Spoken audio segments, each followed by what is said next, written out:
Kenapa kita masih ragu kepada Tuhan? Kenapa kita masih bimbang kepada Tuhan? Kenapa kita masih berpikir untuk percaya kepada Tuhan? Gak usah berpikir lagi untuk percaya kepada Tuhan. Dengan segenap hatimu percayalah kepada Tuhan, karena Allah sudah membuktikan kuasanya besar, dan tiada satu kekuatan apapun di kolong langit ini yang bisa mengalahkan Tuhan kita. Amin ya. Jadi kalau kita ada masalah, ya jangan digede-gedein masalahnya dong. Ya, jangan dibesar-besarkan masalahnya dong. Ya kan, iblis senang kalau Bapak Ibu dan saya membesar-besarkan masalah. Dengan kata lain, iblis tidak mau Bapak Ibu dan saya mengetahui bahwa Tuhan kita besar. Ya, ketika ada masalah, oke, kita ada masalah. Kenyataan memang kita ada masalah. Kenyataan memang ada sakit penyakit. Kenyataan memang masalah ekonomi. Kenyataan memang ada masalah di rumah tangga. Tetapi kebenarannya adalah apa? Tuhan, Bapak, Ibu, dan saya, Yesus namanya, sanggup untuk menyelesaikan segala perkara. Dan Alkitab sudah mencatat itu. Tempat Bapak, Ibu, dan saya, warga sorga, ruang Maha Kudus, Tiberias, sudah dijanjikan Tuhan.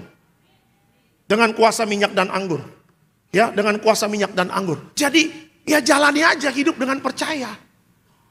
Ya, jangan mau dusta itu mengisi hati dan pikiranmu.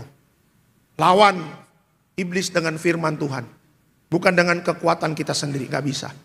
Manusia kalah dengan kekuatan sendiri. Tapi iblis akan kalah kalau Bapak, Ibu, dan saya berjalan bersama janji Tuhan. Amin. Kasih tepuk tangan yang meriah untuk Tuhan Yesus. Hanya Yesus tempat perlindungan. Hanya Yesus kekuatan kita. Dan penolong dalam kesesakan sangat terbukti. Makanya jangan coba-coba dengan kekuatan kita sendiri. Jangan coba-coba menganalisa dengan logika, kepintaran, kecerdasan kita. Undang Tuhan dalam hidup kita. Sertakan Tuhan dalam bisnis kita. Sertakan Tuhan dalam rumah tangga kita. Sertakan Tuhan di dalam apa? Masa depan untuk anak-anak kita. Biarlah Tuhan yang membuka jalan. Menjamin hidup kita. Sementara dunia mengecewakan. Jadi jemaat Betos harus mengerti. Kita ini hidup di akhir zaman, Pak. Dan tidak ada tempat yang aman. Dunia tidak memberikan tempat yang aman. Tapi hanya Yesus tempat perlindungan dan kekuatan kita. Amin. Kasih tepuk tangan yang meriah untuk Tuhan Yesus. Bapak, Ibu, dan saya, kita perjamuan kudus. Doanya apa? Perjamuan kudus kuasanya lebih dari roti mana. Tuh lihat. Jadi berkat Bapak, Ibu, dan saya lebih dari roti mana. Lebih dari berkat bangsa Israel. Yang memberkati Bapak, Ibu, darah Yesus. Yang dimana di atas kayu salib Tuhan sudah rubah kutuk menjadi berkat bagi kita. Ketika Bapak, Ibu, dan saya memprioritaskan Tuhan. Mengejar kebenaran, bukan mengejar berkat. Tapi kejarlah kebenaran dulu, nanti berkat akan mengikut. Bapak, Ibu, dan saya akan melihat hari esokmu Tuhan jamin. Bukan berarti setiap hari nggak ada kesulitan, ada. Karena Alkitab mengatakan, hari besok mempunyai kesusahannya sendiri.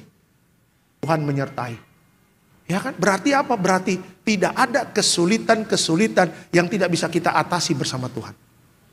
Ya, jangan takut. Besok hari Senin ada kesusahannya, ada. Tapi ingat Bapak, Ibu, kita peratapan mengatakan apa? Selalu baru berkat Tuhan setiap pagi. Selalu baru tiap pagi. Baru tiap pagi. Besar setiamu Tuhan. Besar setiamu. Makanya Roma 8 ayat 28, Alkitab mengatakan bahwa Tuhan akan mendatangkan kebaikan bagi mereka yang mengasihi Dia. Nah, pertanyaannya adalah, di dalam hati kita ini yang kita kasih apa? Yang kita kasih Tuhan atau berkatnya?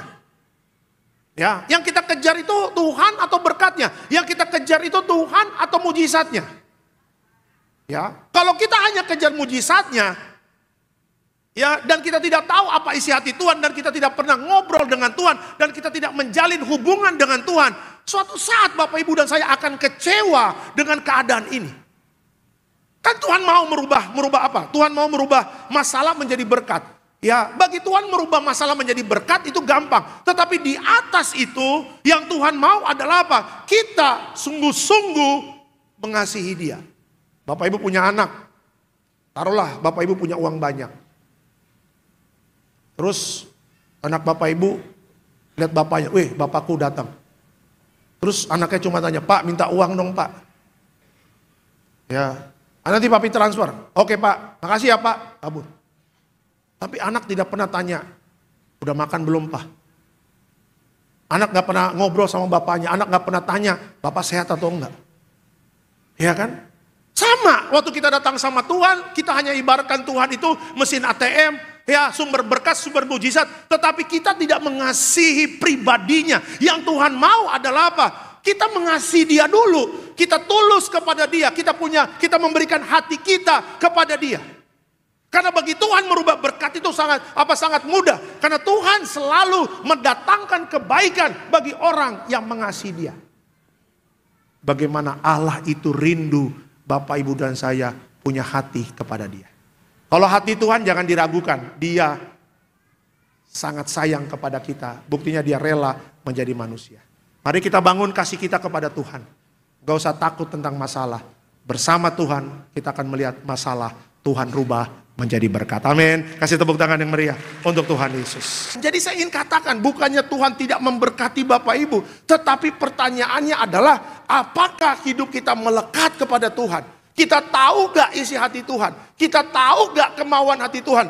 Kita tahu gak rencana apa yang Tuhan mau jadikan dalam hidup kita?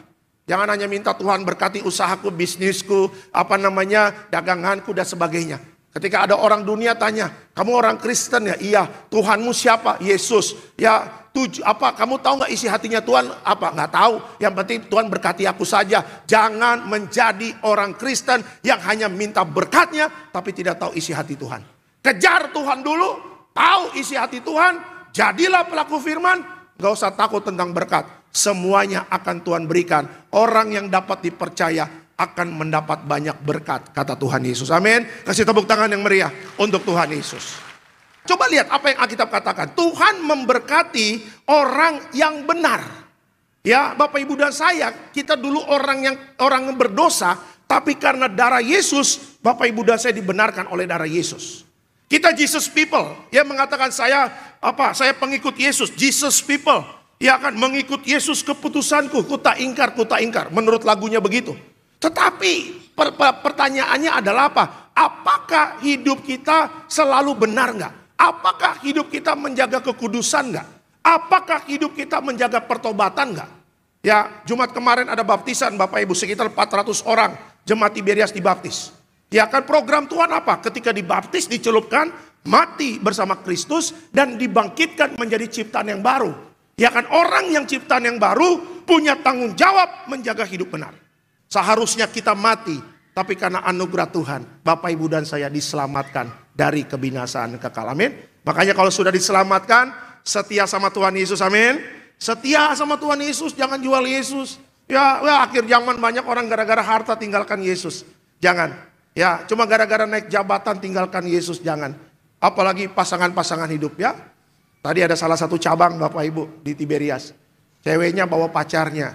Ya Pak Alex, shalom. Ini pacar saya. Oh, Kristen? Enggak Pak. Hah? Saya bilang begitu. Tapi dia mau belajar Pak. Belajar apa? Matematika? Saya bilang begitu. Gak gampang loh. Saya bilang ya, gak gampang. Apalagi ini perempuan ajak lakinya lagi. Oh gak gampang. Yang Kristen sama Kristen aja. Oh kadang-kadang perang piring Bapak Ibu ya kan. Iya. Yang Tiberias sama Tiberias. Wah apalagi. Beda pendeta bisa clash. Iya. Suami punya favorit sendiri, istri punya favorit sendiri. Sayang besok hari Minggu mau ibadah di mana? Betos. Papa di mana? Betos. Mama jam berapa? Aku Bonerges jam 6. Pendeta idolaku Marcel Sairan. Papa, kalau papa jam 4 pengajaran pendidikan keras Alexander Simanjuntak. Wah. Iya kan, kasih tepuk tangan buat Tuhan Yesus. Apalagi beda frekuensi, jangan. Ya, nggak semudah, nggak seindah yang dibayangkan, nggak semudah yang dipikirkan. Tidak, panjang itu. Persoalannya berat. Seperti naik ke Gunung Sinai, Bapak Ibu, ya kan? Jangan macam-macam deh. Ya, makanya anugerah sudah Tuhan berikan, keselamatan sudah Tuhan berikan. Itulah berkat sejati yang harus kita jaga. Amin. Kasih tepuk tangan yang meriah untuk Tuhan Yesus. Tetapi Alkitab mengatakan apa? Buat apa kita memperoleh seluruh dunia tapi kita kehilangan nyawa kita? Iya kan? Banyak orang Kristen tidak memikirkan nyawanya. Yang penting duitnya banyak, mobilnya mewah, rumahnya mewah. Soal nanti selamat atau tidak, surga atau neraka, itu urusan nanti bos. Ya, yang penting gua kaya dulu, beli rumah Sumarekon, beli rumah di Alam Sutra, beli rumah di Pondok Indah. Yang penting kaya dulu, nanti bertobat detik-detik terakhir ketika sudah mau mati. Ya kalau tahu udah mau mati, iya kan? Kalau memang dia tahu udah mau mati, mungkin dia bisa detik-detik terakhir seperti yang di samping Yesus. Yesus, ingat aku, tolong ingat akan aku. Hari ini juga engkau akan di Firdaus bersama aku. Kalau memang tahu enak. Tapi kan pertanyaannya tidak ada satupun yang tahu tanggal kematian kita. Makanya jaga benar. Mencari berkat oke, bisnis oke, usaha oke, dagang oke. Tapi jangan sampai membahayakan nyawa kita. Akhirnya kita tidak selamat.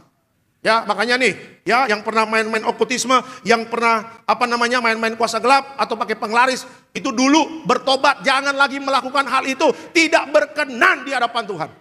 Ya, kalau kita tahu kebenaran, kita tidak akan pernah mau ikutin yang dulu. Mungkin kalau dulu nggak tahu kebenaran, ya udah. Tapi kalau sudah tahu kebenaran jangan ya Pak ya. Buat apa kita punya dunia, tapi akhirnya Bapak Ibu dan saya kita binasa. Oh, duit kita, rumah mewah kita, mobil mewah kita, nggak masuk alam roh. Yang masuk alam roh adalah jiwa kita. Dan jiwa itu yang akan binasa dan akan menderita selama-lamanya. Ya, makanya kalau Bapak Ibu dan saya tahu kebenaran, jangan menggunakan cara yang tidak benar untuk mendapatkan berkat Tuhan. Amin. Jaga jiwa kita, tetap setia sama Tuhan Yesus. Apa yang kita kerjakan, Tuhan pasti buat berhasil. Amin. Kasih tepuk tangan yang meriah untuk Tuhan Yesus. Jangan mundur dalam perjalanan iman.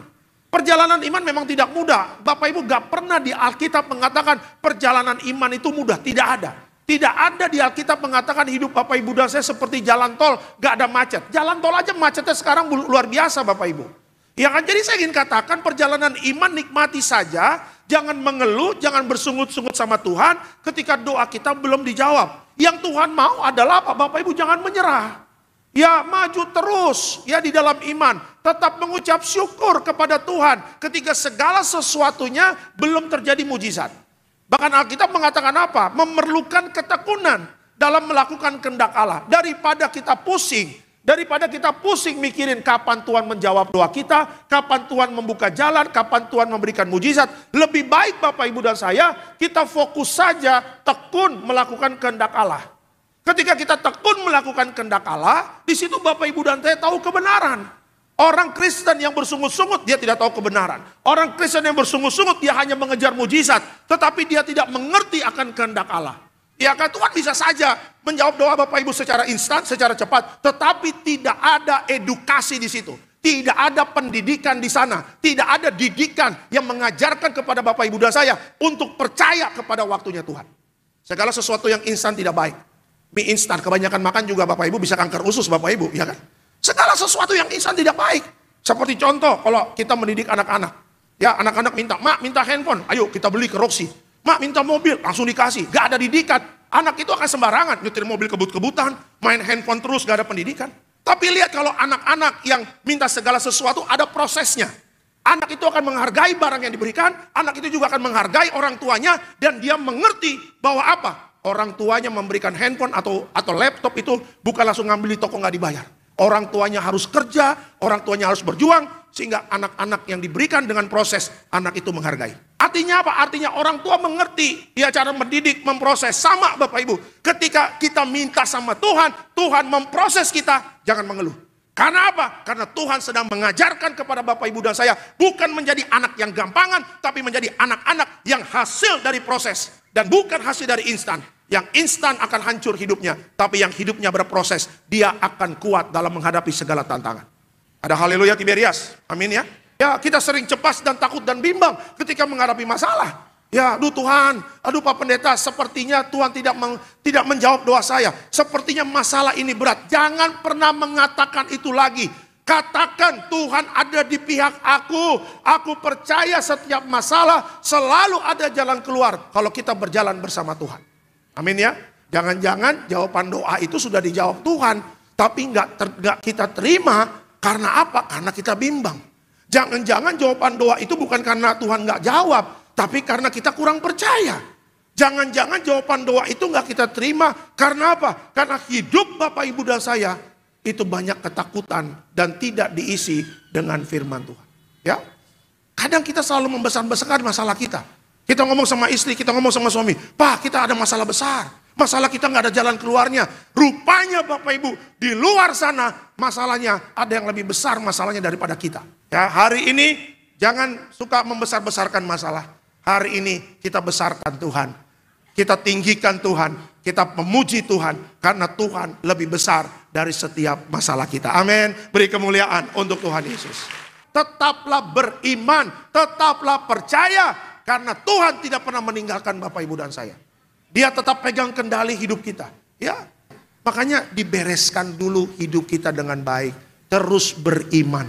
Orang yang beriman dia pasti rubah hidupnya dengan baik. Kalau kita masih diizinkan Tuhan untuk beriman, berarti apa? Tuhan punya rencana untuk melatih iman kita. Ya, Lazarus dibangkitkan. Dan saya percaya iman kita terus dibangkitkan kalau kita selalu dekat sama Tuhan. Amin. Kasih tepuk tangan yang meriah untuk Tuhan Yesus. Jangan pernah menyerah. Ini kunci supaya Bapak Ibu dan saya bisa melihat mujizat Tuhan. Jangan pernah menyerah. Siapa tahu mujizat itu sudah di depan mata kita. Ya, supaya kita bisa melihat mujizat itu terjadi. Yang pertama harus kita lakukan adalah percaya waktunya Tuhan pasti tiba. Jangan intervensi Tuhan. Jangan marah-marah sama Tuhan. Lakukan saja kehendak Tuhan dalam hidup kita. Tekun. Dan percaya ketika waktunya Tuhan sudah tiba, tidak ada yang bisa menghalangi berkat Tuhan untuk kita. Yang kedua Bapak Ibu, jangan sering-sering melihat masalah. Ya, kita sebagai orang Kristen sering membesar-besarkan masalah. Kita lupa bahwa Tuhan kita lebih besar daripada masalah kita. Apa yang Tuhan tidak bisa selesaikan dalam dunia ini, semua bisa Dia selesaikan. Bahkan sampai kematian pun bisa Dia selesaikan. Dia mati dan bangkit pada hari yang ketiga. Dan itu menyatakan bahwa apa? Nothing is impossible kalau kita percaya kepada Tuhan. Dan yang ketiga Bapak Ibu, terus beriman. Kalau segala sesuatunya terpending, belum waktunya, teruslah beriman, teruslah percaya. Karena Tuhan senang sama orang yang terus beriman. Tuhan senang sama orang yang terus percaya. Tuhan senang sama orang yang tidak pernah ragu di dalam kehidupannya. Tuhan tahu apa yang Bapak Ibu sedang hadapi. Apa yang Bapak Ibu sedang perlukan, Tuhan tahu. Makanya jangan menyerah. Tuhan tidak pernah mengecewakan orang yang berharap kepada Dia. Dia adalah Allah yang setia. Teruslah berharap, tepat pada waktunya mujizat pasti terjadi dalam hidup kita. Amin. Beri kemuliaan untuk Tuhan Yesus.